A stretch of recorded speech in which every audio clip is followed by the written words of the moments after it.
اعوذ باللہ من الشیطان الرجیم بسم اللہ الرحمن الرحیم سورۃ الممتحنہ بسم اللہ الرحمن الرحیم۔ سورہ ممتحنہ کا جو زمانہ نزول ہے معین کر لیجئے، یہ ان دو رکوعوں کے ساتھ سمجھیے کہ جو سورہ توبہ میں ہم نے پڑھے، دوسرا اور تیسرا رکوع۔ فتح مکہ سے پہلے جو کچھ رد و قضا چل رہی تھی کہ نہیں کرنا چاہیے، کاہے کے لیے فوج کشی کر رہے ہیں، اور اس پر پھر جو اللہ تعالیٰ کی طرف سے جو تبصرہ آیا، منافقین تھے یا ضعفاء تھے، ان کے اعتراضات کے جواب دیے گئے۔ آخر مکے والے کتنے ہی برے صحیح، بہرحال وہ حرم کی خدمت کرتے ہیں، لہذا ان کا ایک نیکی کا مقام بھی ہے۔ وہ ساری دلیلیں ہم پڑھ چکے ہیں۔ سورہ توبہ رکوع 2 اور 3، یہ بھی 2 رکوع ہیں۔ اسی موقع پر ایک بہت مخلص مومن صحابی، ان سے ایک بہت بڑی غلطی ہو گئی۔ حضرت حاتب ابن ابی بلتعہ رضی اللہ تعالی عنہ بدری ہیں۔ ان کے گھر والے، ان کا پورا کنبہ ابھی مکے میں تھا، اور ان کا کوئی وہاں پہ رشتہ دار ایسے نہیں تھے کہ جو ان کی حفاظت کر سکے۔ انہیں یہ اندیشہ ہوا کہ اگر واقعی اب جنگ ہو گئی اور اگر ہم جا رہے ہیں مکے پر چڑھائی کرنے کے لیے، تو پھر یہ ہے کہ مکے میں جو مشرکین ہیں، کفار ہیں، وہ میرے بچوں کو، میرے گھر والوں کو شدید نقصان پہنچا سکتے ہیں، لہذا میں ان کے ساتھ کوئی نیکی کروں تاکہ میرے اس احسان کو پیش نظر رکھ کر وہ میرے گھر والوں کا لحاظ کریں۔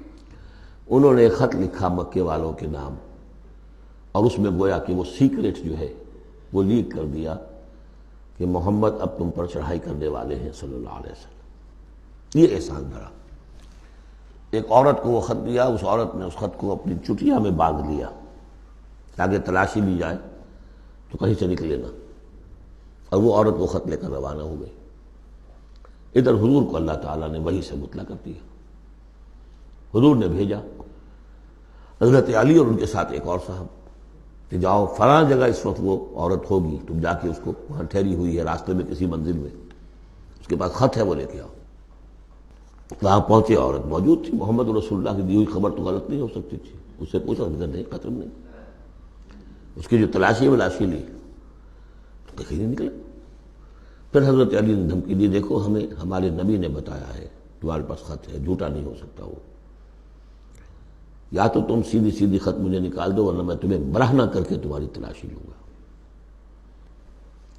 بہرحال یہ دھمکی سن کر وہ پھر اس نے کھول کے اپنی چٹیا اور نکال کے دے دی۔ وہ خط لے کے آ گئے۔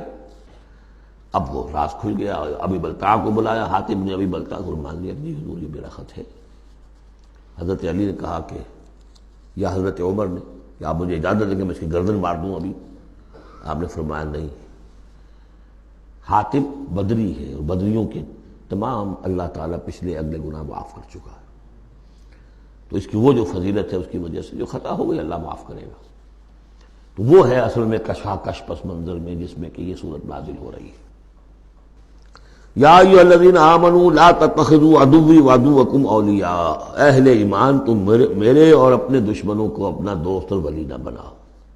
ان کی خیر خواہی، ان کی بھلائی، ان پہ احسان کرنے کی کوشش، ان کے ساتھ اپنے گڈ آفیسز بلڈ کرنے کی کوشش۔ تلقون الیہم بالمودۃ، تم ان پر ان کی طرف رجوع کرتے ہو، بھیجتے ہو پیغام دوستی کے، خلوص و اخلاص کے۔ وقد کفروا بما جاءکم من الحق، حالانکہ انہوں نے کفر کیا ہے، انکار کیا ہے اس حق کا جو تمہارے پاس آیا ہے۔ یخرجون الرسول وایاکم، وہی ہے جو نکالتے ہیں، یعنی جنہوں نے نکالا ہے رسول کو صلی اللہ علیہ وسلم، تمہیں بھی نکالا ہے، ان تؤمنوا باللہ ربکم، صرف اس جرم کی پاداش میں کہ تم ایمان رکھتے ہو اللہ پر، اپنے رب پر۔ ان کنتم خرجتم جہادا فی سبیلی، اگر تو تم نکلے تھے مکے سے اور تم نے ہجرت کی تھی اس لیے کہ میری راہ میں جہاد کرو گے، تو یہ طرز عمل تمہیں اس کے منافی ہے۔ وابتغاء مرضاتی، اور میری رضا جوئی کے لیے تم نکلے تھے، تو سرون الیہم بالمودۃ، تم خفیہ پیغامات بھیجتے ہو ان کو دوستی کے، احسان کے مبنی۔ وَأَنَا أَعْلَمُ بِمَا أَخْفَيْتُمْ، تم نے خفیہ پیغام بھیجا، میں تو خوب جانتا ہوں جسے تم چھپاتے ہو۔ وما اعلنتم، جسے تم ظاہر کرتے ہو، ومن یفعلہ منکم فقد ضل سواء السبیل، جو کوئی بھی تم میں سے یہ کام کرے گا وہ تو پھر سیدھے راستے سے بھٹک گیا۔ یہ ایک آیت ہے، اب تک نوٹ کر لیجیے مدنی صورتوں کا جو مزاج ہے۔ یا ایھا الذین آمنوا لا تتخذوا عدوی وعدوکم اولیاء تلقون الیہم بالمودۃ وقد کفروا بما جاءکم من الحق یخرجون الرسول وایاکم ان تؤمنوا باللہ ربکم ان کنتم خرجتم جہادا فی سبیلی وابتغاء مرضاتی تسرون الیہم بالمودۃ وانا اعلم بما اخفیتم وما اعلنتم ومن یفعلہ منکم فقد ضل سواء السبیل۔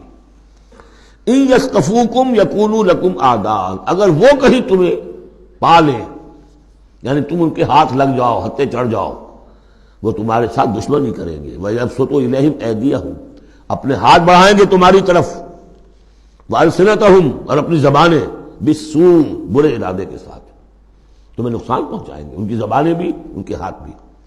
وَوَدُّوا لَوْ تَكْفُرُونَ، اور ان کی خواہش ہوگی شدید کہ کسی طرح تم بھی دوبارہ کافر ہو جاؤ۔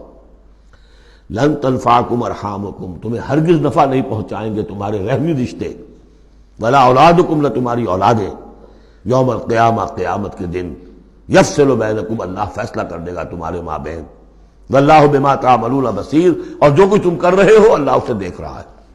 صدق اللہ العظیم۔